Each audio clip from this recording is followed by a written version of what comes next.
ज्यादा जो चिंता का विषय है वो इन दोनों के झगड़ने से ज्यादा इस क्षेत्र के बाधित होने का है। कौन सा क्षेत्र? ईरान जिस गल्फ के उत्तर में बैठा है उसका नाम पर्शियन गल्फ है, फारस की खाड़ी। फारस की खाड़ी से straight of Hormuz, straight of Hormuz से होकर के ही गल्फ ऑफ ओमान से होते हुए हम लोग अरब सी में आते हैं और अरब सी से इंडिया पहुंचते हैं। दिक्कत क्या है कि अगर ईरान के साथ किसी भी प्रकार का कंफ्लिक्ट मिडिल ईस्ट में बनता है तो पर्शियन गल्फ बाधित हो जाती है। ये बिल्कुल वैसे ही है जब ईरान इराक का 80 से लेके 88 के बीच में युद्ध चला था, लड़ झगड़ ये रहे थे, लेकिन हमारे यहां पर मंदी आ गई थी। क्यों? क्योंकि इराक से हम बहुत ज्यादा तेल मंगाते हैं। इराक से इराक युद्ध में चला गया, इराक युद्ध में चला गया, हमारे तेल के प्राइसेस बढ़ गए। ऐसे ही अगर ईरान युद्ध में चला जाता है तो हम तेल तो नहीं मंगाते, लेकिन ये रास्ता, क्योंकि देखिए जैसे ही अमेरिका इन्वॉल्व होता है, अभी स्थिति कहां तक बची है, अमेरिका की तरफ से कोई फायर नहीं हुआ है। मतलब अमेरिका ने अनाउंस नहीं किया कि हम फायर करेंगे, और नहीं करेगा वो। मतलब ट्रंप अभी मिस्टर सीज फायर बनने निकले हैं, बस वो बोल नहीं पा रहे हैं, कुछ उस तरह से है।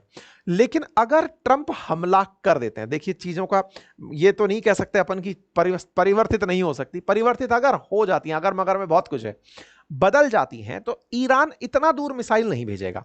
वो अमेरिका के जो ठिकाने हैं ना मिडिल ईस्ट में ही, उनको निशाना बनाएगा। वो अमेरिका को वहां जाकर के गोला नहीं बरसाएगा, वो यहीं पर ही बरसाएगा। और अगर यहां बरसा देता है तो अमेरिका का इन्वॉल्व होना तय है और पर्शियन गल्फ का बाधित होना तय है। और ये जैसे ही बाधित होती हैं, तो अभी जो ब्रेंट क्रूड ऑयल का भाव चल रहा है, जो $65 प्रति बैरल, 159 लीटर के आसपास होता है एक बैरल में, $65 से अब वो $70 पहुंच चुका है। और गोल्डमैन सैक का मानना है कि वो $100 प्रति बैरल तक पहुंच सकता है। अगर तेल की प्राइसेस बढ़ गई तो फिर बहुत कुछ हिल जाएगा। मतलब इस युद्ध में तब तक ही आप खैरियत समझें जब तक ईरान अमेरिका एक दूसरे को कन्फ्रंट नहीं कर रहे हैं। अगर यहां आमना सामना हो गया तो मतलब ये काफी बड़ी खबर बनेगी ये, और ये बाजार के लिए बहुत जबरदस्त खबर होगी, क्योंकि बाजार पे इसका असर पड़ सकता है। पड़ सकता है से इसका मतलब आप निकालें कि तेल की कीमतों पर असर और हमारे कच्चे माल की कीमतों पर ट्रांसपोर्टेशन चार्ज, सब तरह से अर्थव्यवस्था में महंगाई का असर, और महंगाई का असर असर दिखना शुरू होता है कंजप्शन में। महंगाई बढ़ती है तो महंगाई लॉन्ग टर्म में आपकी उपभोग को घटाती है। उपभोग का घटना मार्केट के अंदर निराशा लेकर आता है और मार्केट नीचे आने लगता है ना। तो ये असर दिखाएगा लंबे समय में यदि ये घटना होती है तो। हमने इस पर एक अलग से सेशन भी किया था अपनी पाठशाला, जो हमारा अन्य चैनल है, कि क्या हो अगर फारस की खाड़ी का रास्ता बंद कर दिया जाए।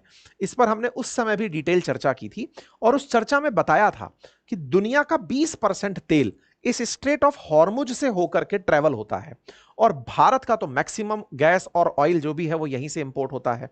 ऐसे में अगर ये रास्ता बाधित होता है तो निश्चित ही, क्योंकि भारत लगभग 85 से 89% इंपोर्ट आधारित देश है, मतलब दुनिया का तेल भंडार ईरान के पास 12% है। भारत भले ही ना मंगाता हो, लेकिन दुनिया के और देश जब मंगाते हैं तो उससे बाजार की प्राइसेस में तो स्थिरता बनी रहती है। भाई आप नहीं मंगा रहे, लेकिन ये किसी को सप्लाई करके, जैसे चाइना के साथ इनकी डील है, तो ये चाइना को तेल बेच करके दुनिया में चाइना की मांग को तो सेटल कर रहे हैं। चाइना की डिमांड सेटल है तो ऐसे में इंडिया को सस्ते में कहीं और से मिल जा रहा है। अगर चाइना भी ईरान से नहीं ले पा रहा है तो वो दूसरे से लेगा, दूसरे से लेगा तो भाव बढ़ाएगा। तो कोई भी देश बाधित होता है, ओवरऑल उसका ग्लोबलाइजेशन में असर आता है। ठीक है, तो ईरान दुनिया भर में कच्चे तेल का 3% अगर उत्पादित करता है और यह भी प्रभावित होता है तो प्राइस पर इसका असर दिखेगा। और भारत तो साहब 85% इंपोर्ट आधारित है। हमने लगभग $125 बिलियन का, हमारे जो इंपोर्ट बिल है उसमें 15% तेल का ही बिल है। हम 15% हमारा जो बिल जाता है वो तेल खरीदने में जा रहा है। ऐसे में अगर हमारे केस में ये प्राइसेस इंक्रीज होती हैं तो हमारे पास इंपोर्ट महंगा होने लगेगा, और इंपोर्ट महंगा होने का मतलब है ट्रेड डेफिसिट में जाना। एक्सपोर्ट कम, इंपोर्ट ज्यादा, इंपोर्ट और महंगे, तो हमारे जेब से पैसा, हमारी जो जमा पूंजी है वो जाने लगेगी। जमा पूंजी जाना हमारे देश के लिए, अर्थव्यवस्था के लिए बेकार माना जाता है। ठीक है, पिछले 5 दिनों में ब्रेंट क्रूड का जो ऑयल प्राइस है वो 7% तक बढ़ा है। भारत जो है वो $137 बिलियन का ऑयल पर ही पिछले मतलब फाइनेंशियल ईयर 2025 के अंदर स्पेंड किया है। 15% ये इंपोर्ट पर खर्च करता है। और ऐसे में यही कारण भी है कि स्टॉक्स के अंदर जो बीपीसीएल जैसी जो हमारे देश की कंपनियां हैं, ऑयल डिस्ट्रीब्यूटर कंपनियां हैं, रिफाइनरीज जो चला रही हैं, उनके स्टॉक प्राइसेस में गिरावट देखी गई है। हिंदुस्तान पेट्रोलियम हो या इंडियन ऑयल कॉर्पोरेशन हो, इन सब के प्राइसेस में गिरावट देखी गई है। तो कुल जमा अर्थ अगर ऑयल से जोड़ करके इकोनॉमी को जोड़ दिया जाए तो ये लॉन्ग लास्टिंग लंबा असर हो सकता है। ऑयल का बात बताई। ऐसे ही चूंकि एयरलाइन कंपनीज जो मिडिल ईस्ट से होकर ट्रेवल कर रही थी अब तक, अब मिडिल ईस्ट में टेंशन है, इधर पाकिस्तान से आप होकर उड़ नहीं पा रहे, ईरान से उड़कर आप जा नहीं पा रहे, अब इराक और सीरिया से भी आप उड़कर नहीं जा पाएंगे। तो लेट से अगर सेंट्रल एशिया की फ्लाइट जानी है या फिर रशिया की फ्लाइट जानी है, यूरोप की फ्लाइट जानी है, वो अब इस पूरे रास्ते को बाईपास करके लंबे रास्ते लेंगी। इससे उनका किराया महंगा हो जाएगा। मतलब आप इससे अंदाजा लगाइए कि इंटर ग्लोबल एविएशन जो है वो अपना फ्यूल पर पैसा खर्च करता है, और फ्यूल ही अगर महंगा हो गया तो फ्लाइट्स महंगी हो जाएंगी, और ऑयल महंगा हुआ, फ्लाइट्स महंगी हुई, फ्लाइट महंगी हुई तो इनका जो धंधा है वो दब के नीचे आने लगता है। ऐसे ही जो लॉजिस्टिक कंपनीज हैं, एफएमसीजी की जो कंपनीज हैं जो कि मतलब फूड से रिलेटेड जो काम कर रही हैं, उन कंपनीज जो रोजमर्रा के लिए प्रोडक्ट्स बना रही हैं, साबुन तेल बिस्किट टाइप की जो कंपनी बनाती है एफएमसीजी कंपनी, इन्हें भी डर ये है क्योंकि जैसे तेल साबुन कंपनी बनाने वाली जो कंपनियां हैं ये भी ऑयल आधारित होती हैं। जैसे अपना साबुन या तेल बनता है उसमें ऑयल बहुत बड़ा रोल प्ले करता है ना, ऐसे ही जो पेंट बनते हैं उस पेंट के अंदर भी ऑयल का बहुत बड़ा योगदान होता है, क्रूड ऑयल का। उसमें बाइंडर्स, सॉल्वेंट्स जो हैं, ये एडिटिव्स जो हैं वो क्रूड ऑयल के ही बाई प्रोडक्ट्स हैं। अगर क्रूड ऑयल महंगा हुआ तो फिर पेंट महंगे होंगे, पेंट महंगे होंगे तो फिर पेंट महंगे होंगे तो यूज, अल्टीमेटली जब चीजें महंगी होती हैं वो कंज्यूमर के लिए नुकसान देती हैं। कंज्यूमर अपनी तरफ से खर्चना बंद कर देता है। खर्चना बाजार के लिए नेगेटिव सेंस है, बाजार वहां पर बढ़ने से डरने लगता है। तो कच्चा माल ट्रांसपोर्ट होने में दिक्कत कर रहा है क्योंकि तेल महंगा हो गया। ऐसे ही पेंट जैसा जो प्रोडक्ट, एफएमसीजी भारत में बड़ा बाजार है, लॉजिस्टिक भारत में बड़ा बाजार है। लॉजिस्टिक्स का मतलब चीजों को इधर से उधर पहुंचाने वाली जो कंपनियां हैं, है ना, तो उनका ट्रैवल महंगा हो गया। ट्रैवल महंगा हो गया तो कच्चा माल इधर से उधर पहुंचने में महंगा हो गया। कच्चा माल महंगा हो गया पेंट कंपनीज के लिए, मतलब कुल मिलाकर तेल की कीमतें बढ़ना बाजार के बहुत से सेक्टर्स पर असर डाल सकता है। अब तेल महंगा हो तो क्या कार कंपनियां कार बेच पाएंगी? उनके लिए मुसीबत हो जाती है कि साहब हमारी कार नहीं खरीद रहा, क्यों? क्योंकि तेल महंगा हो गया। सब पर असर दिखने लगता है। और भारत के एक्सपोर्ट्स, जैसे हम ईरान की बात करें तो ईरान को हम बढ़िया, मतलब लगभग ये समझिए कि हमारे टोटल जो बासमती राइसेस जाते हैं उसमें से सबसे टॉप थर्ड एक्सपोर्ट हम ईरान को ही करते हैं बासमती राइस का। तो ईरान बासमती राइस को एक्सपोर्ट करता है, भारत ईरान को एक्सपोर्ट करता है। जैसे हमने 6,374 करोड़ रुपए का 24-25 के अंदर, 2024-25 के अंदर इनको बासमती राइस बेचा है, जो हमारे कुल एक्सपोर्ट का 12.6% है, मतलब बासमती राइस के एक्सपोर्ट का। अब जब वो संघर्ष में है तो वो खरीदेगा नहीं, और खरीद भी लिया तो बिल पे नहीं करेगा। बिल पे क्यों नहीं करेगा? क्योंकि हम 180 दिन की क्रेडिट देते हैं उसको, 20% एडवांस पे ही चलते हैं और 180 दिन की क्रेडिट चलती है। 180 दिन की क्रेडिट चलती है तो वो तो युद्ध में रहेगा, तो पैसा उसका कहीं और फंस सकता है, तो हमारा एक्सपोर्ट बाधित हो सकता है, तो हमारे बासमती राइस के प्राइस गिर करके नीचे आ सकते हैं। एक्सपोर्ट प्रभावित होगा तो एक्सपोर्ट करने वाली कंपनियों को नुकसान हो सकता है। और अंततोगत्वा जिसमें दाम बढ़ सकते हैं वो है डॉलर। क्यों बढ़ सकता है? क्योंकि जब जब दुनिया में अस्थिरता होती है, भारत तो करता ही व्यापार डॉलर में है, ऐसे में रुपया कमजोर। क्यों कमजोर? क्योंकि साहब रुपये में आप कुछ खरीद नहीं पा रहे, चीजें महंगी हो जा रही हैं, तो लोग इन्वेस्ट करने निकल पड़ते हैं डॉलर में, तो रुपए के मुकाबले डॉलर मजबूत हो जाता है। जब जब मार्केट अस्थिर होता है डॉलर चढ़ने लगता है, तो अब फिर से वही टेंशन आ रही है कि डॉलर फिर महंगा हो सकता है।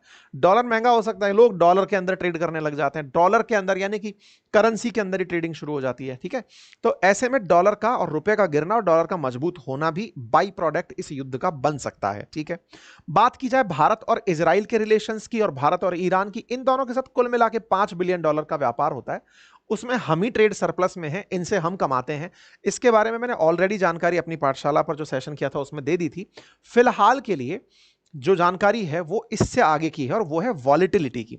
असल में क्या है कि वॉलेटिलिटी एक इंडेक्स है, जैसे अपने निफ्टी का, बॉम्बे स्टॉक एक्सचेंज का इंडेक्स है, ऐसे ही बाजार के अंदर ना एक वॉलेटिलिटी इंडेक्स निकाला जाता है कि बाजार खुद क्या मान रहा है। जैसे मैंने जो आपको अभी बातें बताई, ये सब डिपेंड करती हैं कि अगर अमेरिका डायरेक्ट इन्वॉल्व हो जाता है, मतलब ये अनाउंसमेंट कि ईरान ने अमेरिकी ठिकानों पर हमला कर दिया, उस दिन तो फिर बाजार के अंदर वॉलेटिलिटी धमाधम बनेगी। वॉलेटिलिटी एक तरह से समझिए कि बाजार खुद से कैसे देख रहा है इस घटनाक्रम को, तो देखा जाता है फ्यूचर्स में लोगों ने कितने ट्रेड लगाए हुए हैं, लोग दूर तक कितना ट्रेड कर रहे हैं, लोग बाजार को लेकर कितने आशान्वित हैं। तो भारत में वॉलेटिलिटी अभी कम है, मतलब लोग डरे हुए नहीं हैं इस घटनाक्रम से। जब डरे हुए नहीं हैं तो बाजार को स्थिर माना जा रहा है। वॉलेटिलिटी 15 से नीचे चल रही है अभी, बाजार को गिरता हुआ, यानी कि विक्स इंडेक्स जो है उसको गिरता हुआ नहीं मान रहे, हिलता हुआ नहीं मान रहे। ये मान रहे हैं कि बाजार सही स्थिति में, वॉलेटाइल आज तो नहीं है। कब हो सकता है वो मैंने आपको तर्क दे दिया। आज की स्थिति में बाजार ठीक है, बाजार निवेश के सारे ऑप्शंस के साथ काम कर रहा है। जो घटनाएं घटी हैं वो इतनी बड़ी नहीं है, वो सब मैनेज हो जाएंगी, और जहां तक है वर्ल्ड पावर्स मिलकर इस पूरे मामले को सुलझा लेंगी, क्योंकि ये केवल भारत के केस में नहीं, दुनिया के बहुत से देशों पर भी असर डालेगा, और दुनिया के देश इस संघर्ष को झेलने की स्थिति में नहीं है। हर देश इसी बात को बार बार दोहराता है कि दुनिया युद्ध का नहीं है, वर्ल्ड में इस समय वॉर का टाइम नहीं है, लेकिन वॉर है कि रुक नहीं रही है ना। तो फिलहाल के लिए इतना ही। जानकारी अगर पसंद आई हो तो साथियों से साझा करें। आप क्या सोचते हैं इस विषय पर, अपनी राय कमेंट बॉक्स में जरूर डालें। बाकी स्टॉक मार्केट में अगर आप एंट्री करना चाहते हैं, कि आपको लगता है कि साहब मैं भी जानना चाहता हूं कि ऐसे समय पर कहां निवेश करना चाहिए, किस तरह से सिलेक्शन करना चाहिए, स्टॉक का नियम क्या होता है, फ्यूचर ऑप्शंस होते क्या हैं, मैं सब कुछ बेसिक से समझ के एक लर्नेड पर्सन की तरह एंट्री करना चाहता हूं, तो आप हमारे फंडामेंटल ऑफ स्टॉक मार्केट का एक कोर्स है, इसे आप एनरोल कर लीजिए। अभी इस पे ऑफर चल रहा है, आप इसे एनरोल कर सकते हैं, और इस पे अंकित 500 कूपन कोड यूज करके आप इसे बहुत नॉमिनल प्राइसेस में ले सकते हैं। ये 2 दिन और बचा है ऑफर, तो आप इसे बुक कर सकते हैं। इसी तरह अगर आप म्यूचुअल फंड में इंटरेस्ट लेते हैं, तो आप म्यूचुअल फंड के लिए अंकित 500 कूपन कोड यूज करके इसे भी मतलब आप एक्सेस करते हैं। अगले 2 दिन के लिए ये ऑफर और वैलिड है, ठीक है। बाकी अगर आप पोर्टफोलियो बिल्ड करना चाहते हैं, क्योंकि बाजार जब जब हिलता है तो लोग, समझदार लोग जो समझदारी दिखाते हैं वो अलग लेवल की दिखाते हैं, कि बाजार फिर सही भी तो होगा, और जब सही होगा तो कौन से स्टॉक्स अच्छे होंगे, किस सेक्टर के अंदर उम्मीदें की जा सकती हैं, तो लोग उस तरह से दिमाग लगाना शुरू करते हैं। तो आइए कभी चिंतन करते हैं इस सेशन के अंदर। ये सेशन थोड़ा प्रीमियम है, इसके अंदर अगर आप ज्वाइन करते हैं तो हम आपको कॉम्प्लीमेंट्री इनमें से कोई सा भी एक कोर्स जो आपको आवश्यक हो वो उपलब्ध भी कराते हैं। लिंक बातें बाजार की का कमेंट बॉक्स में है। और हाँ, यदि आप ट्रेड में उतरना चाहते हैं तो फ्री ऑफ कॉस्ट आपके लिए डीमैट अकाउंट जो है उसका लिंक भी हमने कमेंट बॉक्स में पिन किया हुआ है, आप वहां से अपना अकाउंट ओपन भी कर सकते हैं। Thank you so much.